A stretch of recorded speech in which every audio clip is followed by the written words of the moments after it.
Corona మహమ్మారి పడగవిప్పిన కాలం ప్రపంచ చరిత్రలో ఒక కీలక మలుపుగా గుర్తుండిపోయింది. ఒక చిన్న వైరస్ ప్రపంచాన్ని మొత్తం నిలిపివేసింది.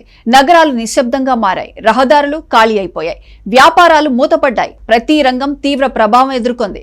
అందులో సినిమా పరిశ్రమ కూడా ఒకటి. కరోనా మహమ్మారి కారణంగా ప్రపంచవ్యాప్తంగా సినిమా షూటింగ్స్ పూర్తిగా ఆగిపోయాయి. థియేటర్లు మూసివేయబడ్డాయి, పెద్ద సినిమాలు విడుదల కాకుండా నిలిచిపోయాయి.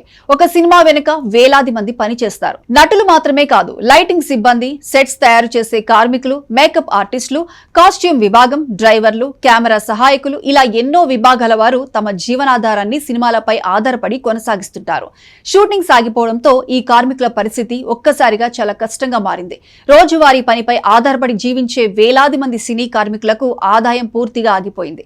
చాలా కుటుంబాలు ఆర్థికంగా తీవ్ర ఇబ్బందులు ఎదుర్కొన్నాయి. ఆ సమయంలో సినిమా పరిశ్రమలో ఒక పెద్ద ప్రశ్న ముందుకు వచ్చింది.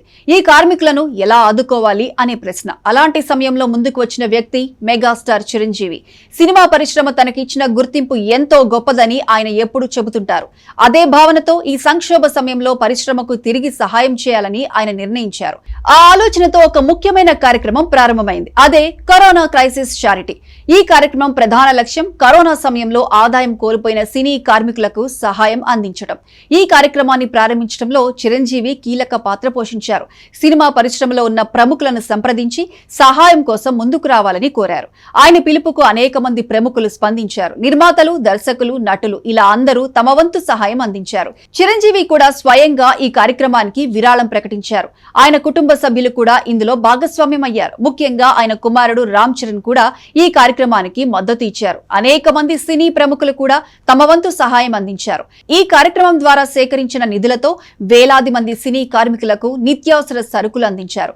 అన్నం, పప్పు, నూనె, ఇతర అవసరమైన సరుకులతో కూడిన కిట్లు పంపిణీ చేశారు. ఆదాయం లేక ఇబ్బంది పడుతున్న కుటుంబాలకు ఇది ఒక పెద్ద సహాయంగా మారింది. చాలా చోట్ల ఈ సరుకులు నేరుగా కార్మికుల ఇళ్లకు చేరేలా చర్యలు తీసుకున్నారు. కరోనా కారణంగా బయటకు రావడానికి కూడా ఇబ్బంది పడుతున్న సమయంలో ఈ సహాయం ఎంతో ఉపశమనాన్ని ఇచ్చింది.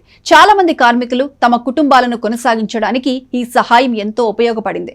సినీ కార్మిక సంఘాల నేతలు కూడా ఈ కార్యక్రమాన్ని ప్రశంసించారు. కరోనా సమయంలో సినీ కార్మికుల సమస్యలను గుర్తించి ముందుగా స్పందించిన కార్యక్రమాల్లో ఇది ఒకటి. ఇక్కడ మరో ముఖ్యమైన విషయం ఉంది. కేవలం సహాయం అందించడం మాత్రమే కాదు, సినిమా పరిశ్రమ తిరిగి ప్రారంభం కావడానికి కూడా చిరంజీవి ప్రయత్నించారు. కరోనా సమయంలో భద్రతా నియమాలను పాటిస్తూ షూటింగ్స్ ప్రారంభించేందుకు మార్గాలు వెతికారు. ఈ విషయంలో ప్రభుత్వంతో కూడా చర్చలు జరిగాయి. షూటింగ్స్ ప్రారంభం అయితే వేలాది మంది కార్మికులకు మళ్లీ ఉపాధి లభిస్తుంది అని ఆయన వివరించారు. పరిశ్రమ పరిస్థితిని వివరించి అనుమతులు ఇవ్వాలని కోరారు. తర్వాత క్రమంగా షూటింగ్స్ తిరిగి ప్రారంభమయ్యాయి. సినిమా పరిశ్రమ మళ్లీ ముందుకు సాగటం ప్రారంభించింది. దీనిలో కూడా చిరంజీవి చేసిన ప్రయత్నాలు కీలకం. కరోనా సమయంలో మరో ముఖ్యమైన విషయం కూడా జరిగింది. అనేక మంది సినీ ప్రముఖులు కలిసి సహాయం అందించడం ఒక ఐక్యతను చూపించింది. ఈ ఐక్యతకు కారణమైన ప్రముఖుల్లో చిరంజీవి పేరు ముందుగా వినిపించింది. చాలా మంది సినీ కార్మికులు ఒక విషయం చెబుతుంటారు. సినిమా షూటింగ్స్ ఆగిపోయిన సమయంలో తమ పరిస్థితిని అర్థం చేసుకున్న వ్యక్తుల్లో చిరంజీవి ఒకరు అని. ఈ ఘటన మరోసారి ఒక విషయం స్పష్టంగా చూపించింది. ఒక స్టార్ కేవలం సినిమాల్లో మాత్రమే కాదు, సంక్షోభ సమయంలో సమాజానికి అండగా నిలబడినప్పుడు నిజమైన నాయకత్వం కనిపిస్తుంది. చిరంజీవి తన జీవితంలో ఎన్నో సహాయాలు చేశారు. కానీ కరోనా సమయంలో చేసిన ఈ సహాయం ఆయన వ్యక్తిత్వంలో ఉన్న మానవత్వాన్ని మరింత స్పష్టంగా చూపించింది.